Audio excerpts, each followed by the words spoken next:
O amor que você procura pode estar na cruz que você tanto rejeita. Talvez a gente procura um certo tipo de amor, uma certa carência a ser suprida, esse dever, talvez esteja na cruz que nós estamos tanto rejeitando. A mudança talvez que você está procurando pode estar na renúncia que você não está fazendo. Isso é base. Tu só terá de Deus aquilo que você está disposto a entregar para Ele. Não adianta, irmãos. O nível do teu amor por Ele é o nível de entrega que você tem. Então, mais importante do que as tuas vindas aos cultos são as suas renúncias que você faz, para que você fique mais parecido com Ele. Então a gente pode dizer que ama Cristo sem deixar nada. A gente pode dizer que ama Cristo, continuar se deliciando nos prazeres. Isso não é amor, é um tipo de sentimento que dura só 2 horas de culto. E às vezes a gente entra em crises e a gente não sabe por quê. Porque não estamos dispostos a deixar esse evangelho, é o evangelho que nos impulsiona, que nos leva a rejeitar, a negar a si mesmo, né? Como eu disse, é interessante quando ele diz assim, tome a sua cruz, nega a si mesmo, ele não está falando de negar o diabo. Porque em parte ele está dizendo, você é pior que ele. Porque o diabo já está derrotado, já está debaixo dos seus pés. Ele disse, negue a si mesmo. Porque se você não vencer a você, não tem como vencer a ninguém. E às vezes a gente procura algumas mudanças e elas não acontecem porque a gente não está disposto a renunciar. Esta manhã, amém, com o nosso discipulado aqui, nossa reparação de obra, Deus estava falando ao meu coração com todo esse trabalho aqui, isso é interessante. Vou permear um pouquinho para que você entenda. Às vezes a gente está executando tantas tarefas para Deus, mas não mudamos o nosso sazonal. E o Espírito queimou meu coração que o inimigo, ele está mais preocupado com as tuas renúncias, com aquilo que você deixa, amém, para agradar o coração daquele que te resgatou.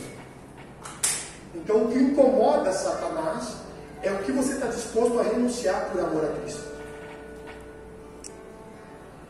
E hoje, em partes, amém, não num todo, a gente é difícil escutar pessoas que falam para que a gente deixe algumas coisas, para que as coisas de Deus também se estabeleçam dentro da gente. É difícil. Raramente a gente escute. A gente está escutando isso. Porque mudança, ela dói, ela gera um desconforto. Mudar dói. Mudar dói. Ser diferente dói. Mas às vezes a gente está tão acostumado a viver essa vida sem deixar nada, que achamos que é o suficiente. Porque estamos preocupados diversas vezes, na maioria das vezes, em nos agradar, e não importa mais os outros. É como eu falei um tempo atrás, a indiferença, ela é um sentimento que você não deseja o mal do outro, você só não quer saber dele. Ele pode estar morrendo do teu lado. Você não quer o mal dele, mas você não presta nenhum tipo de sentimento por ele. Ela é silenciosa em nossa vida e ela pode danificar a nossa identidade. A gente se torna frio com o próximo porque achamos, amém, que o problema do outro é do outro, não nos importamos com o próximo. Não sentimos a dor do próximo, não nos colocamos no lugar do outro. Uma geração que para esse tempo ela está se esfriando muito, está observando, mas não está entendendo o que está observando, que não está renunciando nada a cada passo que está dando. Então, às vezes, essa mudança que a gente tanto procura em nossos casamentos, em nossas vidas, não acontece porque não estamos renunciando a nada. Está tudo normal. Porque o que mais incomoda o inimigo são as renúncias que você está fazendo. São o que você realmente está deixando de lado para agradar o coração de Deus. Então todo culto, eu tenho para mim que todo culto é um culto de entrega. O culto onde você está aqui para entregar alguma coisa, para deixar alguma coisa, para dizer, Deus, eu preciso que o Senhor venha fazer uma intervenção divina na minha vida, mas para isso acontecer eu preciso tirar algo que me agrada. Então, nesta manhã, nós falamos que se as coisas estão nesse lugar e eu não pretendo mexer em nada para que o novo de Deus aconteça, então eu não estou disposto a mudar. Porque a mudança acontece quando o espaço aparece. Estão comigo aqui, irmão? Não estou filosofando, não, é uma lógica. Então tem pessoas que não mudam porque não desocupam o lugar para que a mudança aconteça. Você precisa tirar algo para que algo da parte do Senhor chegue. Se não há espaço, amém, para que o novo chegue, não tem como a mudança acontecer. Não tem como a intervenção divina, amém, acontecer na minha e na tua vida.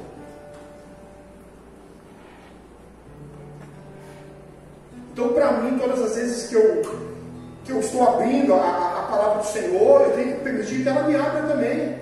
Quando eu faço uma leitura da palavra, ela é como uma espada, como está em Hebreus, amém? Ela vem e ela corta, ela me divide. A primeira mensagem, ela sempre fala com o pregador, para depois falar com os outros. Se não passou por mim, não tem como passar por você. Ontem eu estava no culto ontem à tarde, e vamos só com líderes, assim, a gente permeou em muitas coisas. Eu disse, cara, a gente está sempre trabalhando e querendo anotar o que a gente está fazendo para Deus, porque se um dia o sapato apertar, a gente quer dizer para Deus que a gente fez as coisas certas. Olha a nossa ignorância. A gente dá às vezes, amém, reservando o texto, como Ezequias, né? E quando o profeta diz lá, dispõe ordem da tua casa, porque senão tu vai morrer, o que acontece? Ele chora, aí ele apela dizendo, Senhor, quanto tempo eu te servi, fui fiel à tua casa. Porque somos intencionais. A gente gosta de calcular o que a gente faz para Deus, para depois chegar aqui na igreja e jogar na conta de Deus que a gente fez. Como se fôssemos dignos de cobrar Ele. Porque desprezamos que aquilo ali foi suficiente.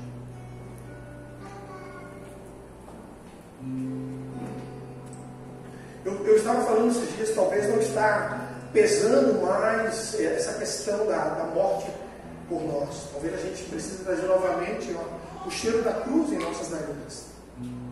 Porque lembramos da morte de Cristo no culto de ceia. Porque fora daqui eu tenho uma vida para gestar. Aquele versículo que cabe a todo cristão que a cada dia pegue a sua cruz, amém? Ele é vivido diversas vezes em partes da nossa vida. É diariamente pegar uma cruz e seguir Jesus. Mas parece em partes que nós estamos vivendo o evangelho, que nós chegamos na igreja com a cruz ali na porta, colocamos no ombro e entramos com ela, que ao sair deixamos novamente na porta da igreja, porque eu não vou levar a cruz comigo. Não existe um evangelho sem cruz. O peso da cruz, amém, gera um temor na tua vida. Teus passos são mais cautelosos. Todos nós, amém, sabemos que quando estamos carregando algum tipo de peso, amém, a gente sente o que está carregando. Irmão, se você tirar a cruz do teu ombro, tu não vai sentir o peso, amém, do teu ombro. Por que tem gente que é tão livre? Porque deixa a cruz na porta da igreja e só volta a pegar no domingo.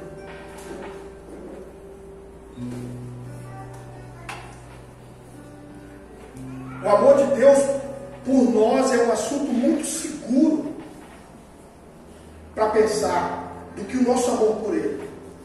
É certo, o amor dele não tem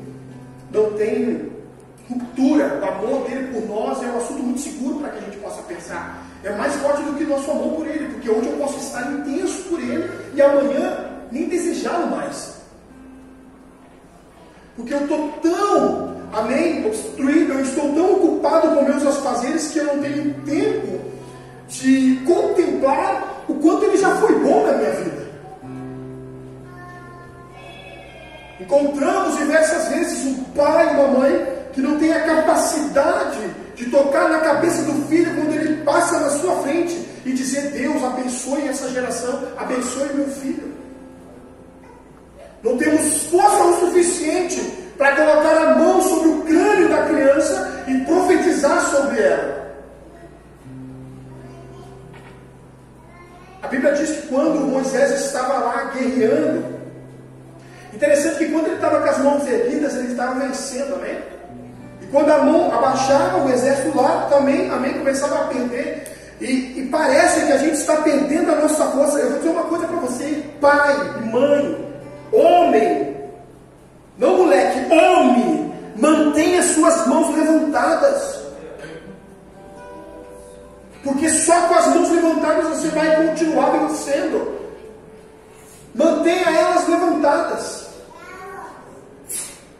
Talvez hoje a gente está tão ocupado com coisas que não sabemos a autoridade que foi nos dada de levantar a mão dentro da nossa casa e declarar, proclamar. E parece em partes que estamos aceitando quando a enfermidade toma, amém, alguém, a gente não tem a capacidade de orar pelo umbrais da porta, orar pela porta da casa, orar pelo casamento e dizer: Deus, eu não aceito isso no meu casamento. Aceitamos o conflito como se aquilo ali fosse parte, não. Pare. Ele não te deu um espírito de covardia, mas de ousadia, de poder, de tripidez. Levanta a tua mão dentro da sua casa e declare. Olhe para Jesus todos os dias, olhe para o Senhor, olhe para a cruz todos os dias. Se for ousado na tua oração, tem que ter coragem também, diga: Deus, que eu sinta todo dia o cheiro da cruz, porque eu sou a pessoa que precisa mudar. Que todos os dias eu posso lembrar da tua morte, Pai. Que o Senhor morreu e ressuscitou por mim. O preço foi pago, irmão. Parece que não foi suficiente, irmão. Onde é que a gente está com a cabeça? Que é só aqui que geramos lágrimas perto de uma mesa, com a mão e o cálice, com o cálice e o pão na mão. E aqui a gente lembra que Jesus é bom. Irmão, para! É isso que Satanás diversas vezes quer fazer. Que você esqueça da mensagem da cruz, do que Cristo fez por você. Então algumas mudanças não acontecem porque não está havendo algumas renúncias, porque não estamos valorizando, amém, o que Ele fez, o preço que Ele pagou naquela cruz por mim e por você.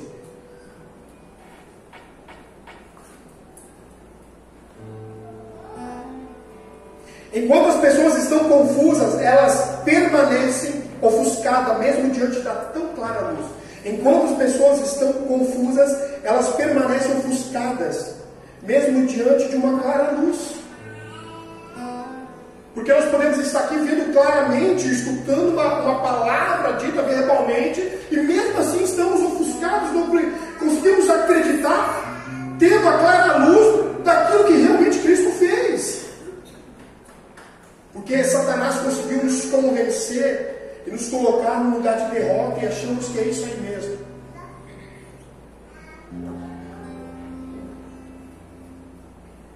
Não desejamos mais, além daquilo que é normal, porque achamos que é isso que Deus tem, mais nada. A sua bondade está além da nossa compreensão, mas não além daquilo que nós podemos experimentar. Então estamos debaixo de um favor de Deus. Seja grato por esse favor, contemple esse favor de Deus, levante a tua mão e glorifica o Senhor em todos os momentos, em todas as áreas da sua vida. O salmista no 27, queridos, amém? Salmo 27, ele diz no versículo 4: uma coisa eu pedi ao Senhor e é o que eu procuro, que eu possa viver na casa do Senhor todos os dias da minha vida, para contemplar a bondade do Senhor e buscar a sua orientação no seu tempo. Uma coisa eu peço ao Senhor e eu procuro. Além de pedir isso, eu já falei para você, vamos fortalecer isso. Eu procuro o quê? Que eu possa viver na casa do Senhor. Mas diversas vezes esse viver ele é temporal. A gente não quer permanecer com Deus. A gente faz visitas celestiais.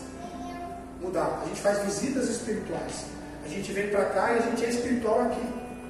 Fora daqui,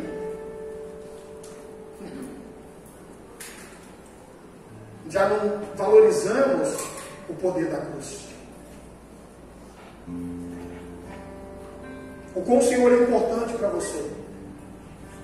O quão Ele é importante para você. É interessante que Ele está dizendo que eu posso viver na sua casa todos os dias da minha vida para contemplar a bondade do Senhor e buscar a sua orientação. Aqui nós somos orientados, bem por meio desta palavra que é viva e eficaz, para gestar a vida lá fora.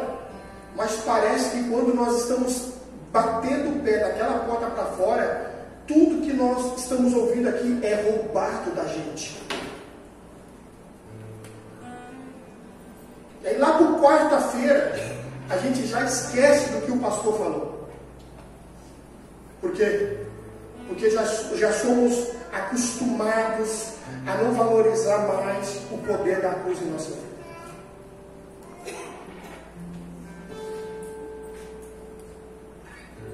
Então, enquanto as pessoas estão confusas, elas permanecem ofuscadas mesmo diante da mais clara luz. Abra comigo lá, João capítulo 20.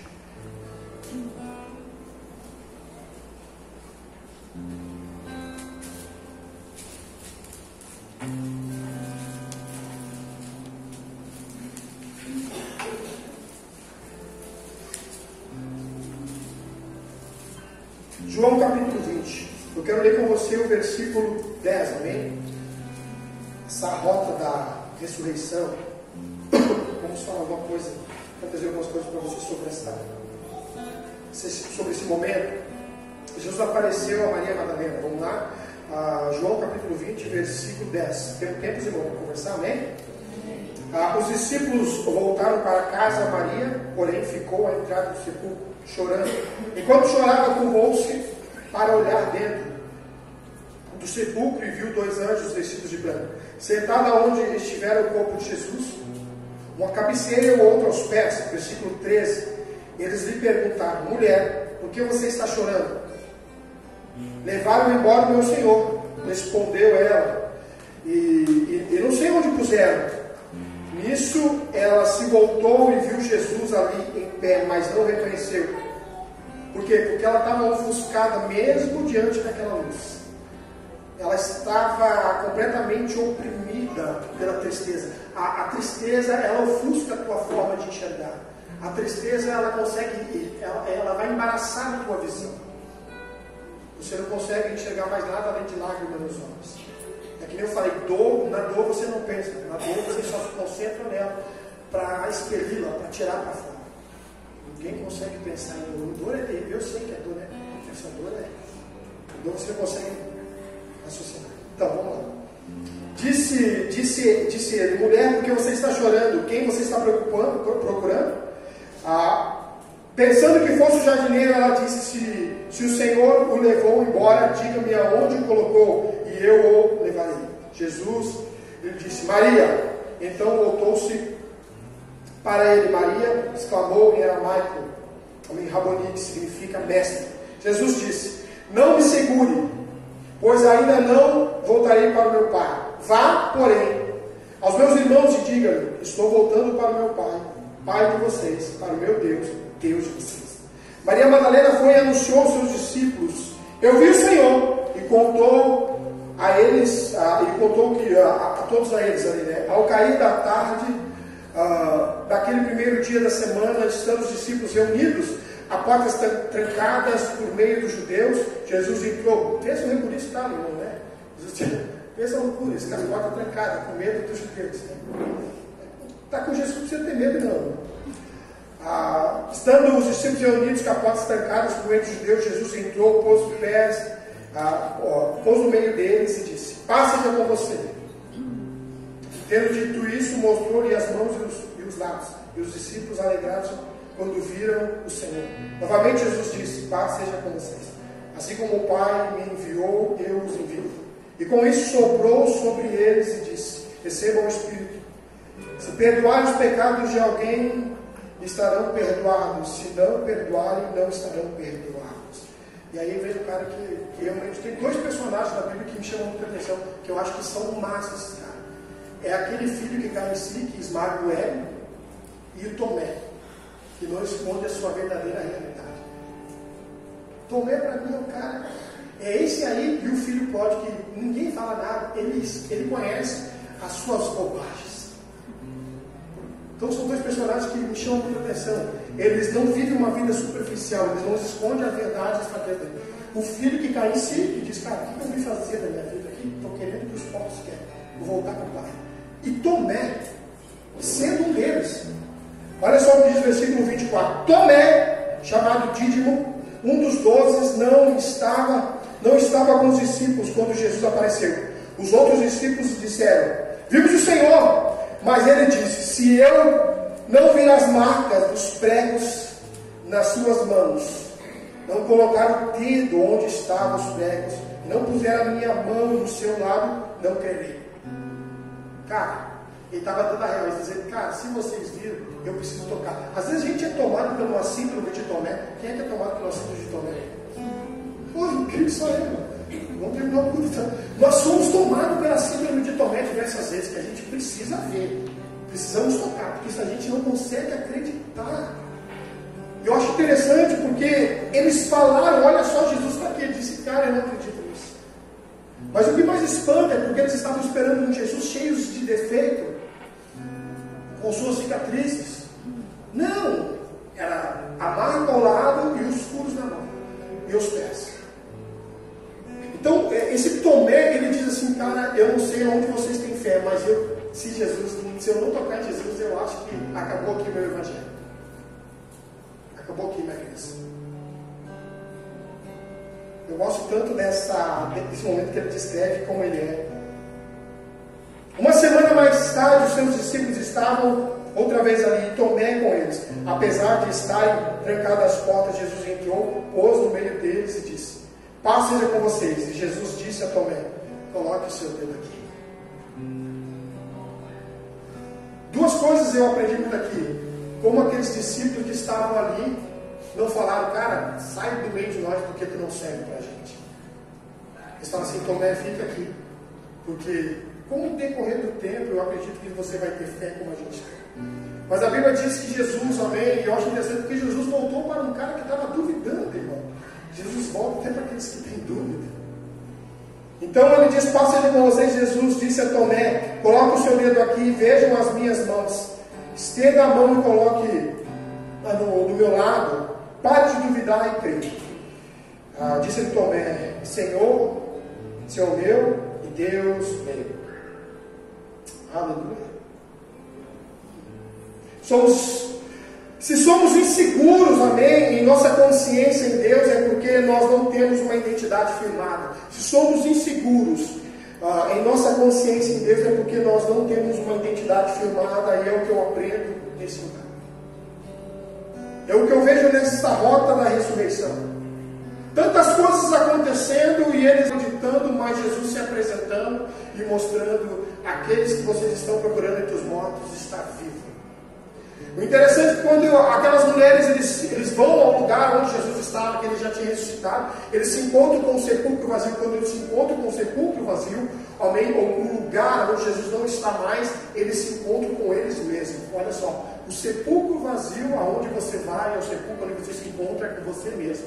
Onde Deus está dizendo assim: se você permanecer em mim, as minhas palavras permanecerem em você, você também terá um sucesso, você também vai passar da morte para a vida. Ao encontrar com você mesmo, amém, você entra talvez em uma crise, porque agora ele gera uma esperança, porque você está procurando entre os mortos aquele que vive. Se isso não é um combustível para você ser uma pessoa melhor, eu não sei que tipo de evangelho você está escutando. Eu não sei que tipo de mudança você está procurando.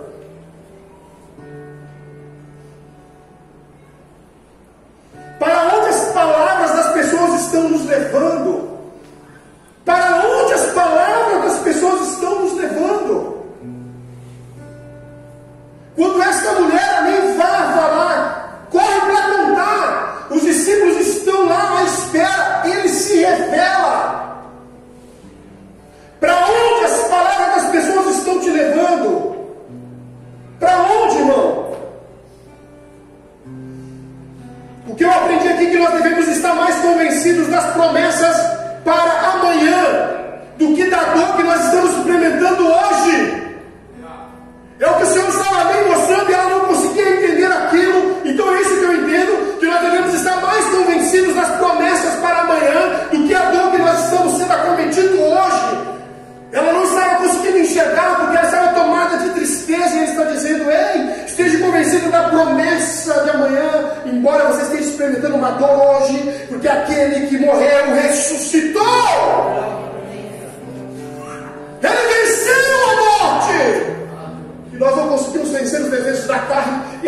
diz que ama a Deus, irmão, por favor. Que tipo de amor é esse que você não negocia os desejos da carne? Que tipo de amor é esse que eu e você, a gente diz que ama, que não é amor, irmão. Isso é um tipo de sentimentalismo que ele dura, amém, algumas horas, depois a gente, ela se vai, se dissipa. Se vai. Escuta, se o seu amor por Cristo é pequeno, o seu ódio pelo erro também será pequeno. Se simplesmente você não ama a verdade, você e eu, nós não vamos odiar o erro. Mas o que nós temos? Um tipo de envolvimento com a verdade que não faz a gente esmagar a nossa carne. Nós gostamos da verdade, mas não conseguimos nos comprometer com ela, porque ela pede para que a gente nos rejeitamos. Rejeite a si mesmo, negue a si mesmo. Então, se o seu amor por ele é pequeno, o seu sentimento pelo ódio também será simplesmente isso. Se você não ama a verdade, você não vai odiar o erro. Ontem nós estávamos lá, nós conversávamos com alguns líderes, os pastores, e nós estávamos falando assim, cara, o verdadeiro convertido, ele já vai pegando e se arrependendo. Ele sabe que é errado e já está triste. Meu irmão Alex, sabe? É aquele cara que faz, eu sei que se Deus não se agrada. É aquele, mas aquele não está nem aí, que nem sabe o que é, ele pega e não se sente culpado de nada. E ontem nós conversávamos sobre isso.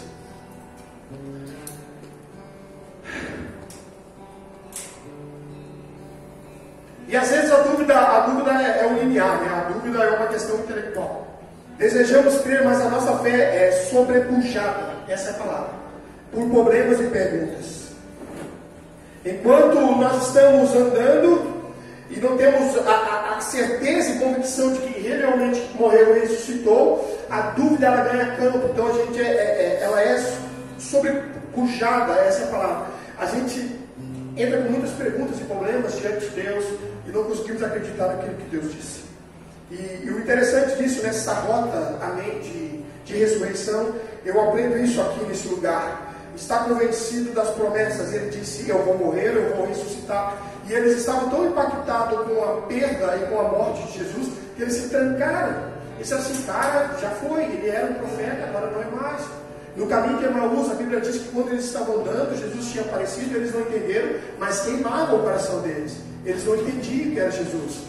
Eles estavam descrevendo, cara, tinha um profeta aqui, mas agora o que aconteceu? Morreu, a gente colocou toda a expectativa nele. Jesus surpreendeu, voltando e dizendo, até para aquele que duvidava, toca aqui, cara. Antes de voltar para o meu pai, eu volto para vocês, para dizer, o que eu prometi, eu vou cumprir. Sabe, se essas palavras não pesam no nosso dia a dia, irmãos, eu não sei que Bíblia que você está lendo. Eu não sei que evangelho você está vivendo. Eu não sei que tipo de cristianismo nós estamos envolvidos, não comprometido. Porque você pode estar envolvido sem se comprometer com a cruz. Não temos coragem de deixar, porque deixar vai nos custar. Não temos coragem de mudar, porque mudar, amém, nos faz, muitas vezes, passar uma leitura que somos fracos. Tem maturidade, não tem nada a ver com fraqueza. Mas o que o Senhor trouxe no meu coração esses dias sobre essa palavra, então Jesus disse, versículo 29, então Jesus lhe disse, porque você me viu, você creu? Felizes os que não viram e creram. Deus está levantando uma geração que está acreditando mais naquilo que Ele disse do que uma geração que precisa tocar nas feridas dele. Ele está dizendo, bem-aventurada é aquela geração que acredita nos dizeres do que uma geração que precisa tocar nas feridas para acreditar. Se Deus não fizer um sinal, eu não tenho fé para isso, para continuar, irmãos. Talvez a gente tenha tomado diversas vezes dessa síndrome, amém? De Tomé, que só acreditamos o Senhor se revelar de uma certa forma. Precisa ser tão claro que eu estou presente. Eu fui acometido também de uma experiência com o Senhor lá em casa na varanda. Eu estava esses dias buscando Deus, orando lá em casa. cercar na varanda. Fala de varanda, acho que é uma baita varanda, bem curtinho assim. Ele fala de varanda, acho que varanda, né? Você não sabe, minha casa para pensar tem que sair. Aí, estava eu sentado lá e eu disse, Senhor, o Senhor está aqui comigo. Eu queria que o Senhor se revelasse. Eu falei assim, estava um dia nublado, ventando bastante, e não tinha nenhum tipo de pássaro, assim, hoje não tinha nenhum tipo de pássaro, assim, daí eu pensei assim, Senhor, se o Senhor está me escutando agora que eu estou falando com o Senhor, faz que um passarinho venha. Só que a primeira percepção, a primeira coisa que me veio era para sentar num poste de luz lá em cima, bem na ponta. Depois eu fui mais ousado, eu pensei, no poste está bom, mas depois eu disse, mas se você vir até a varanda, passarinho. Aí eu dou um pulo de alegria. Mas a primeira coisa que veio é, no poste está bom. Então, tipo assim, ele conhece a intenção. Eu pensei primeiro no poste. Irmãos, eu ali, né, depois a Adé chegou sentado lá, no mundo de nada que eu gosto de ficar, pensando em ser melhor do que eu fui hoje, pensando nas fraquezas, nas outras bobagens que a gente faz no dia. A gente faz bobagem no dia? Sei lá, é fraco, né? Pensando, eu disse, Deus, se revela a mim aí, o Senhor está escutando minha oração. E aí veio uma pomba, irmão, todo aquele vento, irmão, daí começou a aparecer os pássaros. E eles começaram a pousar no cio e tudo mais, não pousaram lá no poste. E eu disse, o poste já estava bom. E daqui a pouco a pomba foi lá e pousou em cima do poste. E Deus falou no meu coração. Ele pousou no poste, olha só, para te ver como é que a gente é. Só que a gente quer sempre um pouquinho mais, e achando que aquilo ali não é o suficiente. Aquela inclinação da necessidade de ser suprida. Talvez a dívida da alma, eu disse, no poste, poderia ser aqui, na varanda. E Deus trouxe no meu coração, no poste não está bom para você? Tipo, aonde você está vendo não é o suficiente? Tem que estar mais perto, precisa tocar? Agora, se eu não te convencer, você não me aceita? Se eu não fizer mais do que você está pedindo, eu não sou bom? Você não consegue contemplar a minha bondade em meio àquilo que você foi acometido de ausências? Você não consegue entender que eu sou bom o tempo todo? O tempo todo Ele é bom?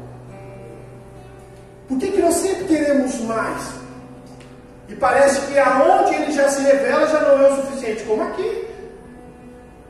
Estamos debaixo de uma bondade, não temos a compreensão por completo, mas experimentamos dela. Mas parece que não é o suficiente.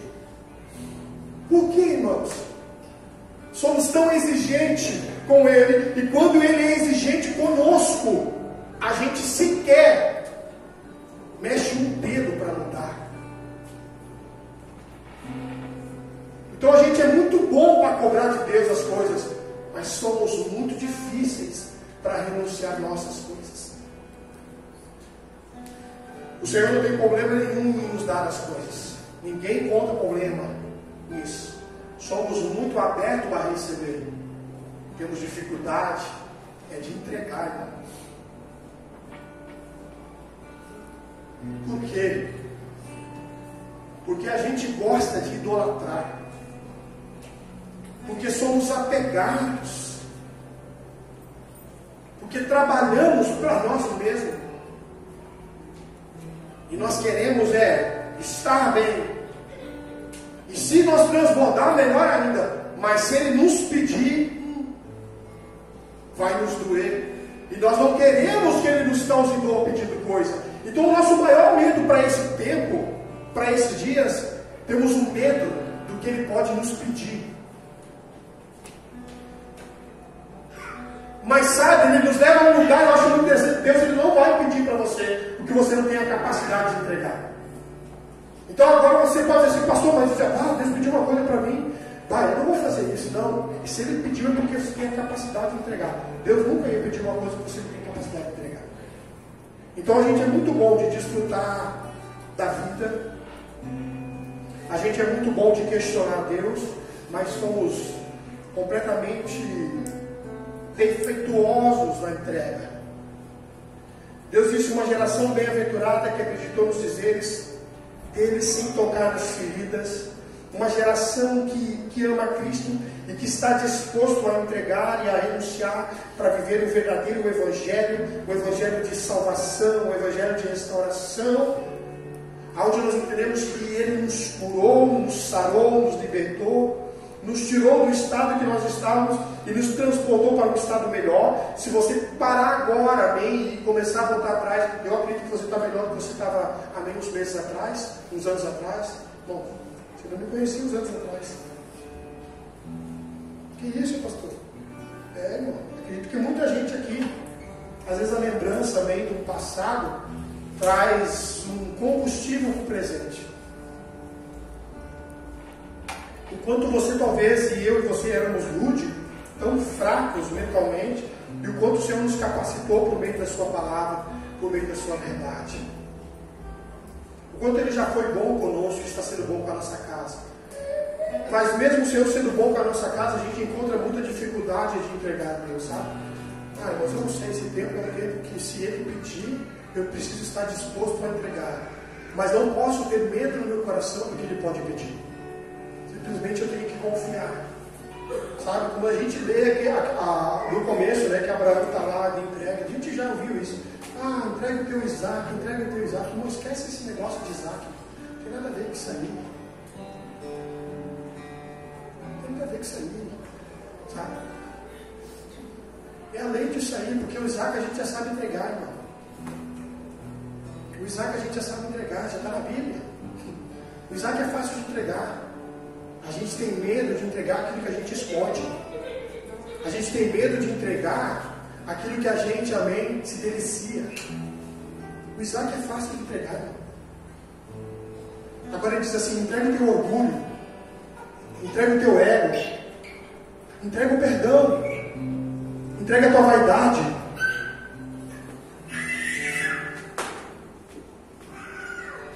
E se, irmãos, Ele não vai pedir o Isaac para você, porque o Isaac ele sabe que já tem. Ele tem que te pedir, e Ele vai te pedir coisa que nos custa. Tem que te custar, irmão. Tem que te custar. Eu acho interessante porque a dor, né? A dor, ela estava completamente no coração dessa mulher. E ela não estava convencida das promessas que Deus tinha feito. Ela não estava com a sua fé firmada, mas Ele se revela. E Ele disse: antes de eu voltar para o meu Pai, que é o Pai de vocês, antes de eu voltar para o meu Deus, que é o Deus de vocês, vá a eles e conte. E quando Ele se apresenta, amém, a Bíblia diz que Ele sopra. Eu acredito que nesse tempo Deus vai te soprar um fôlego para continuar. Porque a Bíblia diz que Ele sopra. Talvez o que nós precisamos é de um sopro de Deus para continuar. Talvez para nos ativar novamente a sentir o cheiro da cruz na gestão da vida que nós estamos vivendo aí fora. Para que a cruz ou a mensagem da cruz não venha só mexer aqui conosco, aqui dentro dessa casa, mas fora daqui. Que nós todos os dias viemos lembrar disso. Que eu preciso criar um tipo de sentimento por Ele, que não é um sentimento atemporal durante um culto, mas algo que todos os dias eu vou lembrar. Todos os dias eu vou olhar para aquilo que Cristo fez e vou dizer: Cristo, você morreu, você ressuscitou, você me fez livre e você me prometeu uma vida eterna, e eu preciso obedecer o teu mandamento, eu preciso permanecer em você, porque é fácil vir, o difícil é permanecer. Permaneça, irmão. Esses dias Deus falava no meu coração, eu disse assim: Deus, a qual distância você está de mim, Israel? A distância que você está de mim é do teu joelho no chão. Essa é a distância, diversas vezes, que você está de mim. E nós recebemos uma palavra: no lugar mais firme que você está, é onde os seus joelhos podem ser dobrados. Tem gente aqui, irmão, que nunca dobrou o joelho. Tem gente aqui que nem sequer fala com Deus. Que Deus é só alguém que passa por Ele, mas que Ele mudou Ele. Que tipo de evangelho que nós estamos vivendo, irmão?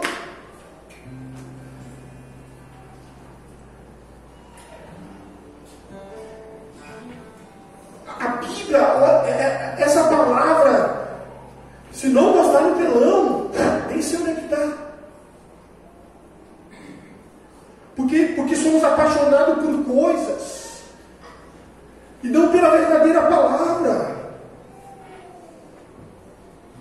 Que tipo de amor é esse que nós estamos sentindo por Ele? Que tipo de sentimento é esse que nós temos por Ele? Então, se o teu amor por Cristo for pequeno, você terá o seu ódio pelo erro também será pequeno. Se você simplesmente não amar a verdade, você precisa amar a verdade. Deus trouxe isso no meu coração esses dias. Presta atenção, meu irmão. Deus trouxe e diz assim: além de saber dela, você precisa desejá-la. Deseja a verdade. Eu sei por ela. Mas, pastor, a verdade mexe em algumas estruturas que eu levantei, porque eu fui acometido de dores. Então eu criei um tipo de personagem, porque foi ferido, mas Deus é a cura. Jesus curou você, Ele mudou a tua estrutura. Deus conhece a minha estrutura, sabe o que está fazendo. Amém? E você quer cantar, pode cantar, pastor Samuel. Ele conhece, irmão. Mas eu até acredito que esse personagem esconde, amém, uma criança indefesa. Esse tipo de personagem que você está sendo, talvez esconde alguém, amém, que foi muito ferido. E de certas formas a gente se programa para ser aceito, né? Eu tenho falado, irmão, não alimente uma necessidade de aceitação, por favor. Ele te amou primeiro, irmão. É o suficiente. É o suficiente. Mas além de conhecer a verdade, deseja ela. Então eu vejo que nós até temos um envolvimento com a verdade, mas não desejamos o suficiente para mudar algumas coisas da nossa vida.